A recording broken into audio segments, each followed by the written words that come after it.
Oi, eu sou a Tayane, aluna de História na UNB e voluntária do projeto SOS Enem. E hoje eu vou falar um pouco com vocês sobre Renascimento e Iluminismo. Começando pelo Renascimento, que veio primeiro e que inclusive vai influenciar muito o Iluminismo aí pra frente. Então, esse movimento vai surgir na Itália durante o século XIV e XV, na transição da Idade Média, em que a Igreja Católica era redentora de todo conhecimento, para a Idade Moderna, em que vão nascer novas ideias de pensamento, de ciência e de compreensão do mundo como um todo.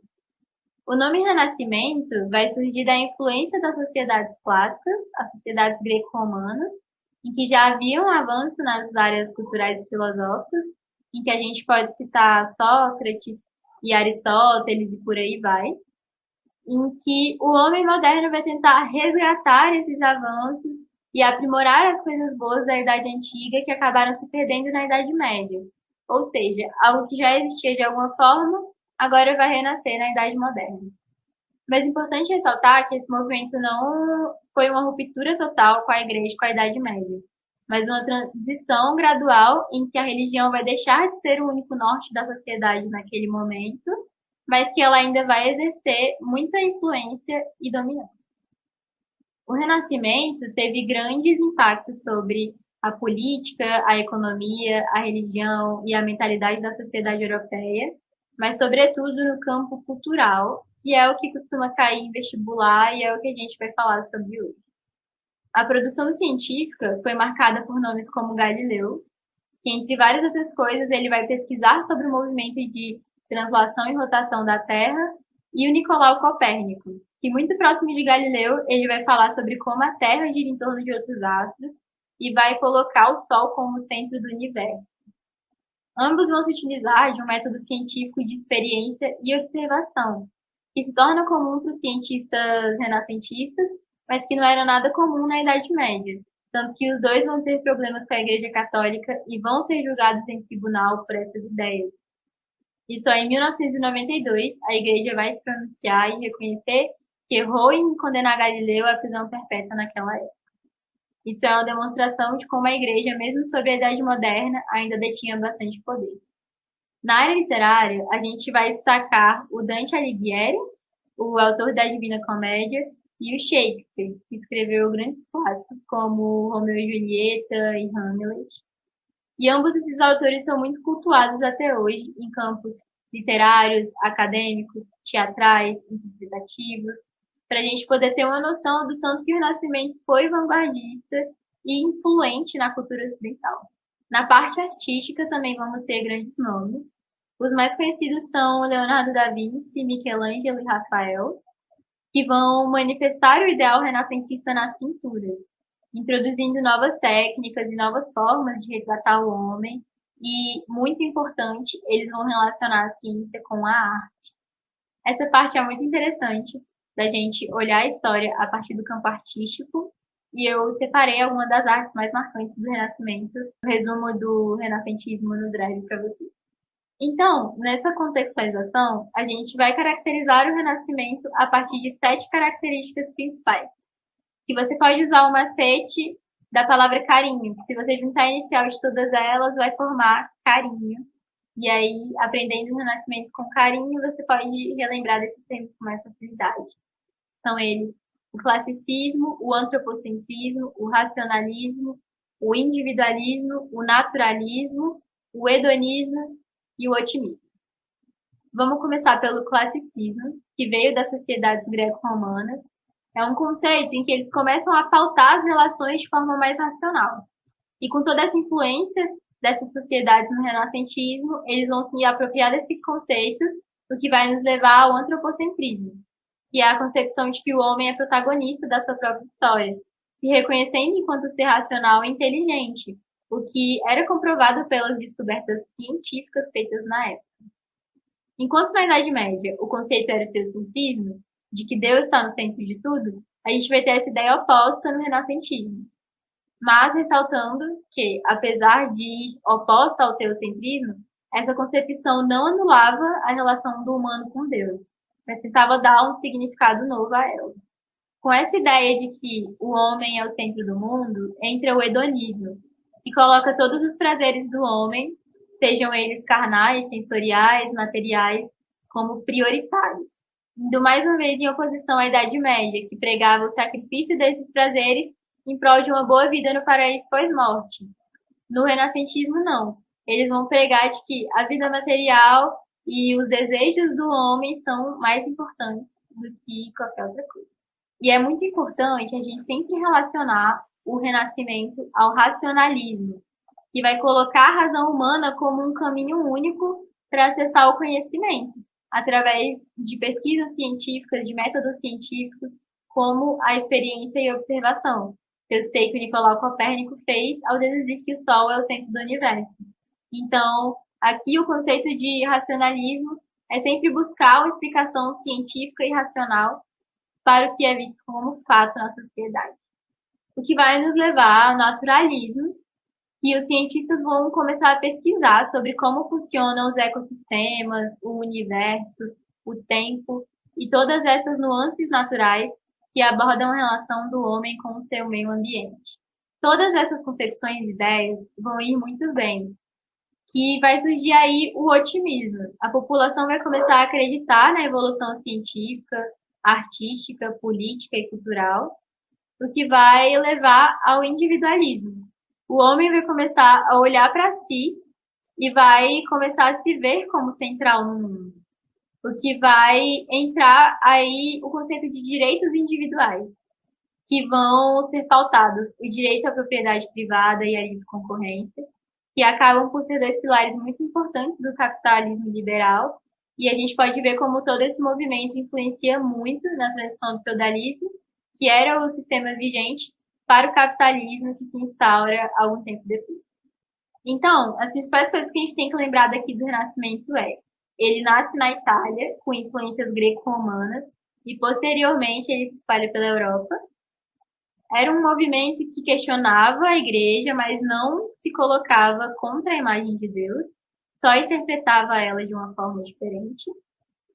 E dessas 7 características, as mais importantes de lembrar é o antropocentrismo e o hedonismo.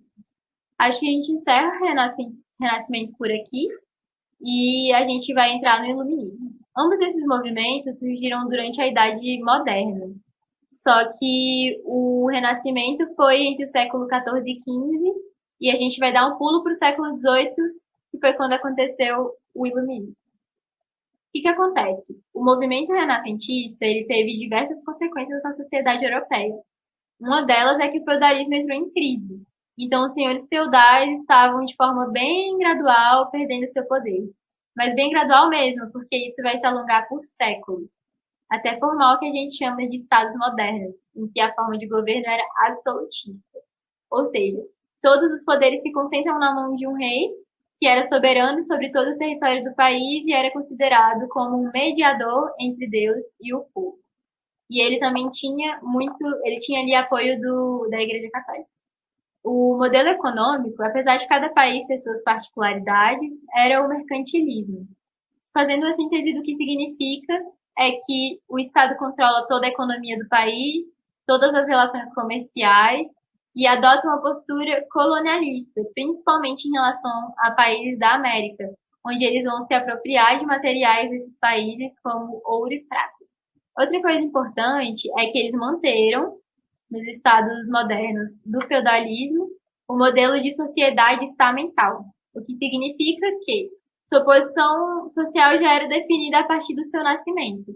Então, o rei, acompanhado da nobreza e do clero, que compunham cerca de 5% da população, tinham diversos privilégios sobre o resto da sociedade, que eram compostas de burgueses, artesãos, camponeses e trabalhadores urbanos.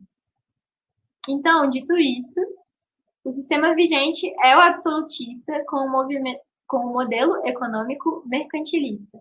E é nesse contexto que vai surgir o Iluminismo, um movimento com grandes inspirações políticas, sociais e econômicas, que vai ter o seu auge no século XVIII e também vai ser conhecido como o século das luzes. O Iluminismo vem carregado de influências renascentistas, e vocês vão perceber enquanto eu for falando essas diversas influências. E ele vai colocar a razão como uma luz que pode guiar os pensamentos humanos e que ela vai ser necessária para alcançar qualquer tipo de conhecimento. Então, eles eram altamente contra o absolutismo e o mercantilismo, porque esse sistema não tinha nenhum tipo de validação científica, não tinha nenhuma explicação racional de por que aquele regime estava instaurado, além das justificativas divinas que eles utilizavam. Portanto, uma das características do iluminismo é que as leis que governam a sociedade devem ser frutos de reflexões racionais, não baseadas em nenhum dogma religioso. Esse movimento vai ser composto, em sua grande maioria, por burgueses. Então, as ideias que eles propagam vão ser muito liberais, pautadas na liberdade política e econômica. E também vai se caracterizar na valorização do questionamento, da investigação e da experiência como forma de conhecimento. Sabendo desse contexto, a gente parte para os filósofos, que inclusive se torna mais fácil de entender o iluminismo fazendo essa análise a partir dos pensadores da época, mas é muito importante lembrar que, apesar das diferenças entre os pontos de cada um, a defesa da razão vai ser sempre pautada aqui. O primeiro filósofo que a gente vai falar vai ser o John Locke, que vai ser um dos percussores do movimento iluminista, e ele também está relacionado com a origem do liberalismo político. O Locke é um contratualista, e é uma teoria filosófica que se baseia bem basicamente na ideia de que existe um contrato entre o homem e o Estado, em que o homem, por sua natureza, não consegue sobreviver. Então ele abdica da sua liberdade para se submeter às leis do Estado, e por sua vez ele se compromete a defender o homem e dar condições materiais para que ele se desenvolva. E essa relação é chamada de contrato social. As principais ideias do Locke é que todos os indivíduos nascem iguais, sem valores ou ideias concebidas, e daí o contrato social, e detêm direitos inalienáveis, que significa que esses direitos não podem ser retirados de forma alguma, que são a vida, a liberdade e a propriedade. Outro filósofo é o Voltaire, que vai ser lembrado principalmente por ser um defensor da liberdade de pensamento e de expressão, o que não era comum, lembrando que aqui ainda era um regime absolutista, que não era habitualmente questionado pela população. E ele vai ter uma frase bem famosa que é: não concordo com o que me dizes, mas defendo até a morte o direito de dizer. Então ele pode ser considerado um precursor desse movimento pela liberdade de expressão. Como forma de governo, ele vai defender a monarquia esclarecida, que a gente vai definir um pouco mais para frente sobre os déspotas esclarecidos, que era a ideia do rei governar a partir dos ideais luministas, seguindo a razão, a liberdade e o conhecimento. Mas o sistema absolutista continuava o mesmo. O rei só abdicava dos seus conceitos católicos para seguir os luministas. O terceiro filósofo é o Montesquieu, que vai defender que o poder não deve ser centralizado na mão de uma pessoa só, na mão de um rei, mas dividido em três poderes: o executivo, aonde fica o chefe de Estado; o legislativo, que é onde fazem as leis, criam-se as leis; e o judiciário, que é a justiça, que é onde se julga, que é onde fica o sistema penal e coisas do tipo, mantendo assim um equilíbrio. Para vocês verem a tamanha influência que esse movimento teve, né? Porque o nosso sistema político é organizado dessa forma. Só entra em um pouco de contradição na hora de manter o equilíbrio. Bom, o quarto filósofo, ele se distingue um pouco dos anteriores e ele faz, inclusive, críticas aos seus colegas, que é o Rousseau. Ele vai ser também extremamente contra o absolutismo e vai seguir todos os ideais de razão e de conhecimento, mas ele também vai criticar a burguesia e vai dizer que a propriedade privada é a causa de vários problemas sociais que existem. Ele considerava que o homem era bom por natureza e que se alguns não tivessem se apoderado da terra, talvez não tivesse tido origem ali a desigualdade e os conflitos sociais. No governo, ele defendia uma democracia direta, mas direta mesmo, em que toda a população participa politicamente e o povo vota para que as decisões fossem feitas conjuntamente e à vontade da maioria respeitada. Esses quatro são os principais filósofos do Iluminismo e o que a gente vai precisar lembrar é o que cada um defendia, tá? As ideias deles vão influenciar na época os déspotas esclarecidos. Os déspotas esclarecidos, sentindo a pressão de todas essas ideias revolucionárias a seu tempo, eram reis que visavam acelerar o processo de modernização dos seus países, adotando algumas práticas iluministas para assim enfraquecer a oposição do seu governo e também acalmar a população, porque apesar de ser um movimento burguês, essas ideias iluministas também estavam sendo incorporadas pela população em geral. Então, alguns exemplos são o Frederico II, rei da Prússia, que reformou o sistema penal, fundou escolas e promoveu a tolerância religiosa. A Catarina II, da Rússia, que construiu escolas, hospitais e limitou a ação da igreja. O José II, imperador da Germânia, que aboliu a servidão, a tortura e criou impostos para o clero e para a nobreza. E o Marquês de Pombal, conde de Portugal, que iniciou reformas administrativas, econômicas e sociais, modernizou o exército e fundou o Banco Real. Mas a maioria de todas essas reformas tiveram vida curta e foram anuladas pelos seus sucessores. Agora, algumas das influências do iluminismo na atualidade. A enciclopédia, que é o conceito de reunir o conhecimento humano em livros, hoje em dia sites também, né? Quem é que nunca fez um trabalho de Wikipédia? Pois é, foi uma invenção iluminista. Os museus também foram invenções iluministas.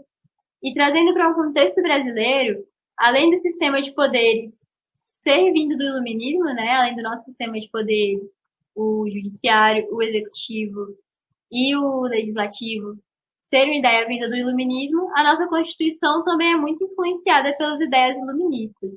Inclusive, se você quiser dar uma lida na Constituição assim por cima, abrir ela para dar uma lida, você vai ver o tanto de influência iluminista que tem lá, além de que também pode servir de repertório para a sua redação do Enem.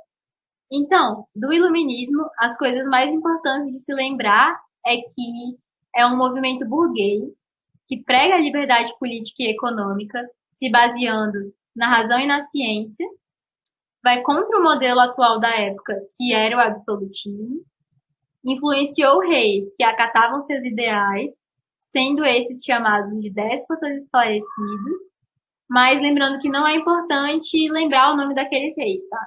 Foram só exemplos e normalmente não caem essas coisas no vestibular. E por último, mas não menos importante, os quatro filósofos: John Locke, Voltaire, Montesquieu e Rousseau. Vai ser importante lembrar o que cada um defendia no geral, mas essa parte não é tão complexa. E é isso. Lembrando que lá no Drive vai ter uma lista de exercícios sobre Renascimento e sobre Iluminismo, assim como um resumo do que eu falei aqui de cada um dos dois, separadinho, bonitinho.